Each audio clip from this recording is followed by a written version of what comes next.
Podium లేకపోతే కొంచెం మాట్లాడడం కష్టం నాకు. అంటే ఎలా ఉందంటే నగ్నంగా ఉన్నట్టుంది పోడియం లేకపోతే. కొంచెం అందరూ మీరు దయచేసి వస్తే let me have an interaction. అంటే నా జీవితంలో మొట్టమొదటిసారిగా అంటే ఎప్పుడు చేశాను ఇంత, నాకు పొలిటికల్ ఇంటరాక్షన్ చేశాను కానీ మీడియా మిత్రులతోటి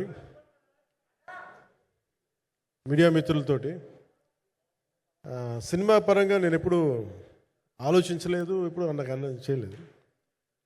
ఫస్ట్ టైం మొదటిసారి నేను ఎప్పుడు కొంచెం మొహమాట పడతాను మాట్లాడడానికి సినిమాకి సంబంధించినంత వరకు. ఇక్కడ సినిమాని ఎలా ప్రమోట్ చేసుకోవాలో నాకు తెలియదు. పని చేయడం తెలుసు తప్ప దీన్ని అంటే మనం ఇంత చేసామని చెప్పడం ఎప్పుడు నాకు కొంచెం ఎబ్బెట్టుగాను ఇబ్బందిగా ఉంటుంది. ఇంకా నేను చాలా యాక్సిడెంటల్ యాక్టర్ అండ్ ఇంకా గత్యంతరం లేక టెక్నీషియన్ అయిన వాడిని. నాకు నచ్చే సన్నివేశాలు, నచ్చే సినిమాలు చేసుకోవడానికి. ఆ పరిస్థితుల్లో ఇది నా మొదటి ఇంటరాక్షన్. ఇది నా పర్లేదు కూర్చోండి పర్లేదు. రథం గారు వస్తారు అంటే ఇదంతా చేయడానికి, మీడియా మాట్లాడడానికి ఇదేదో నాకు పొగరు అహంకారం ఏం కాదు. సినిమా గురించి నాకు చెప్పుకోవడం ఎబ్బెట్టుకోవడం, ఏం మాట్లాడాలో తెలియక, చెప్తే ఎక్కువ అయిపోద్దా చెప్తే తక్కువ అయిపోద్దా అని. కానీ ఈ పర్టికులర్ ప్రెస్ మీట్ ఎందుకు పెట్టానంటే ఏం రత్నం గారి కోసం పెట్టాను. అంటే సినిమా బతకాలి అంటే ఈవినింగ్ ఆడియో ఫంక్షన్ పెట్టుకొని మళ్ళీ ప్రెస్ మీట్ దేనికంటే మళ్ళీ నాకు మీతో ఇంటరాక్ట్ అయ్యే అవసరం ఫంక్షన్ తర్వాత ఉండకపోవచ్చేమో అని చెప్పేసి అదొకటి మేజర్ ఒక ఇది కన్సర్న్. అదొకటి అంటే రత్నం గారు అంటే ఈవినింగ్ చెప్దాం అనుకున్నా, బట్ స్టిల్ ఇప్పుడే చెప్పేస్తున్నాను ఈ మాట. త్రివిక్రమ్ గారు రాసిన ఒక డైలాగు అజ్ఞాతవాసిలో, ఒక చిన్నపాటి సౌకర్యం కోసం, ఇక్కడ మీరు కూర్చున్న ఒక చిన్నపాటి కుర్చీ కోసం ఒక యుద్ధమే చేయాల్సి వస్తుంది. అలాంటిది ఒక సినిమాని చేయడం అంటే ఎన్నిసార్లు మినీ యుద్ధాలు చేయాలి, ఆర్థికంగా కావచ్చు, క్రియేటివ్గా కావచ్చు, వీటన్నిటికీ సంబంధించి. అలాంటిది నేను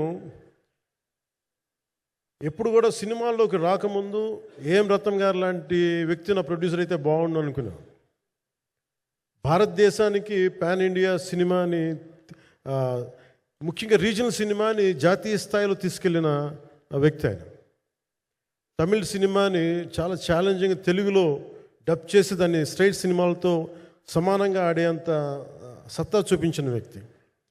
film industry creative ability, creative potentiality పెంచిన వ్యక్తి. ఈ సినిమా చాలా ఒడిదుడుకులు ఎదుర్కొంది, 2 కరోనా పరిస్థితులు ఎదుర్కొంది. అన్నిటికీ మధ్యలో సినిమా మన క్రియేటివ్గా కొంత ఇబ్బంది ఎదుర్కొంది. అల్టిమేట్ ఆబ్జెక్టివ్ సినిమా బాగా రావాలని, నేను ఎప్పుడు ఏం చేసినా సినిమా బాగా రావాలనుకుంటాను. ఈ సినిమాకి ప్రత్యేకించి ఆయన తపన చూసి నేను ముఖ్యంగా పాలిటిక్స్కి వెళ్ళిపోయిన తర్వాత డైరెక్షన్ అన్ని వీటికి దూరమై క్రియేటివ్ పార్టీకి దూరం అయిపోయిన తర్వాత, పాలిటిక్స్ నా ప్రైమరీ ఫోకస్ అయిపోయిన తర్వాత మళ్ళీ దృష్టి పెట్టి సినిమా కావాలి మీరు చెయ్యాలని చెప్పి నా దగ్గరికి వచ్చి కోరుకున్నప్పుడు నేను ఎంత బెస్ట్ ఇవ్వగలను సినిమాకి అంత ఇచ్చాను. నేను అంటే నా బెస్ట్ ఇచ్చాను. అంటే నేను అంటే అన్నిటికంటే కూడా నేను ఇవ్వలేనిది టైం ఇవ్వలేను నేను. కానీ అలాంటి పరిస్థితుల్లో ఒక క్లైమాక్స్కి దాదాపు 57 రోజులు షూట్ చేయాల్సి వచ్చింది. మండు టెండ బాగా, ఇట్స్ కైండ్ ఆఫ్ ఒక మిడ్ మే అంటే చాలా పిచ్చి ఎండ అన్నమాట. అలాంటి ఎండల్లో నాకు చాలా కాలం తర్వాత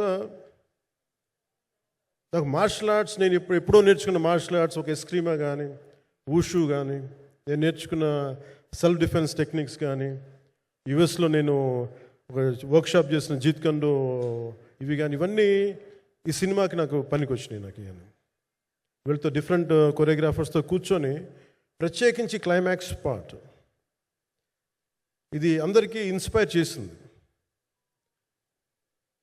అంటే మన స్థూలంగా చెప్పాలి అంటే, ఒక క్లుప్తంగా చెప్పాలి అంటే, ఈ సినిమాకి ఇదే ఆయువు పట్టింది.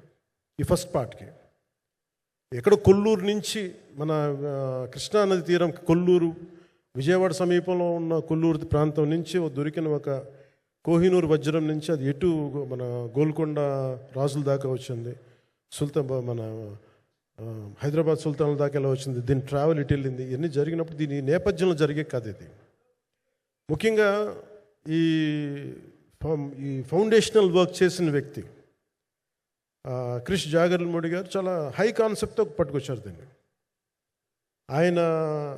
ఆయనను రత్నం గారు నా దగ్గరికి వచ్చినప్పుడు చాలా బాగా నచ్చి వెంటనే చేశాను. చేసిన తర్వాత ఒక్కొక్కటి కరోనా నిజంగా ఇంపాక్ట్ వచ్చింది. అంటే ఎలా ఉండదంటే, ఎంత హార్డ్గా ఉండదంటే ఇండస్ట్రీ, అది ఎవరిని తప్పు పట్టలేము.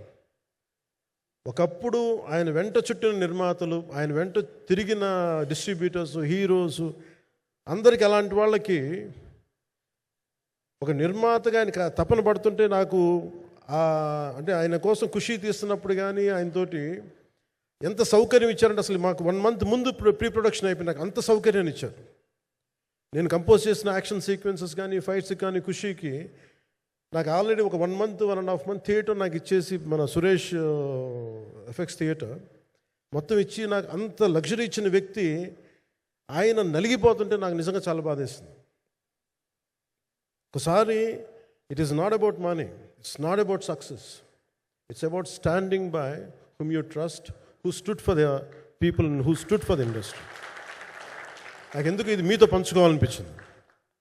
సినిమా ఎంత విజయం ఇది నాకు నిజంగా తెలియదు, ఎందుకంటే నేను ఇట్లా అనుకోవచ్చు ఇంకోలా కానీ ఒక్కటి మటుకు చాలా సిన్సియర్గా చెప్పగలను. Krish came out with very good concept, చాలా హై కాన్సెప్ట్ పట్టుకొచ్చారు. కొంత వ్యక్తిగత కారణాలు, కొన్ని ప్రొఫెషనల్ కారణాలు ఆయన ప్రాజెక్టుకి బయటికి వెళ్ళినా కానీ దీన్ని ఫౌండేషనల్ వర్క్ చేసిన క్రిష్ గారికి మనస్ఫూర్తిగా నా హృదయపూర్వక ధన్యవాదాలు తెలియజేస్తాను మా అందరి తరఫున. అలాగే తర్వాత స్టెప్ ఇన్ అయ్యింది మన జ్యోతికృష్ణ గారు. నేను ఖుషి సినిమా చేస్తున్నప్పుడు అప్పుడే లండన్ ఈ ఫిల్మ్ మేకింగ్ కోర్స్ చేసి మన డైరెక్షన్లో ఇన్స్టిట్యూట్ అంతేనా డైరెక్షన్ ఫిల్మ్ మేకింగ్ కోర్స్ చేసి అప్పుడే గ్రాడ్యుయేట్ అయ్యి వచ్చి అప్పటి నుంచి ఉన్నప్పుడు బట్ యాక్చువల్ తనతో మాట్లాడుతుంటే మోస్ట్ సెన్సిబుల్ డైరెక్టర్ అనిపించారు. ఒక టైంలో ఏమనిపించిందంటే, బయట ఉన్న మాటలు కానీ అసలు సినిమా వస్తుందా లేదా బయటికి అని ఉండేది. కానీ మాకు ఎప్పటికప్పుడు నీరసం పడిపోయినప్పుడల్లా నాకు నీరసం వచ్చేసేది. సినిమా అవుద్దా అవ్వదా అనుకున్నప్పుడల్లా దీనికి ప్రాణవాయువునిచ్చిన వ్యక్తి కీరవాణి గారు. ప్రతిసారి నేను వర్క్ చేసి నేను ఎందుకంటే సినిమా చివరి దాకా నేను నమ్మను. ఎప్పుడు నేను ఒక సినిమాని నేనేం నమ్ముతాను, చిన్నప్పటి నుంచి వెరీ ఫార్మేటివ్ ఇయర్స్లో నుంచి కూడా ఒక మంచి సినిమా గురించి నువ్వు మాట్లాడక్కర్లా, రిలీజ్ అయితే బాగలేకపోతే ఎలాగ మాట్లాడక్కర్లా. అందుకే నేను ఎప్పుడు సినిమా క్వాలిటీ మీద దృష్టి పెడతాను తప్ప ఇంక మిగతా వాటి మీద మాట్లాడను. అందుకే నాకు ఎప్పుడు ఈ మాట్లాడటం అనే దాని మీద ఎప్పుడు దృష్టి పెట్టలేం.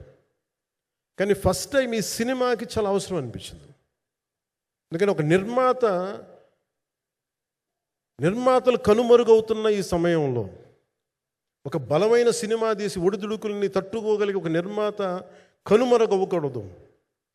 ఆయన పక్కన ఏది ఉండాలని అండగా ఉండాలని చెప్పేసి నేను అన్నీ వదిలి, ఇంత బిజీ షెడ్యూల్స్ అన్నీ వదిలేసి, ఒకవైపు నన్ను నా ప్రత్యర్థులు తిడుతున్నా కానీ, సినిమాలకు వెళ్ళిపోయిన తిడుతున్నా కానీ, ఇదేంటంటే నాకు అన్నం పెట్టింది ఇది నాకు నా సినిమా పరిశ్రమ.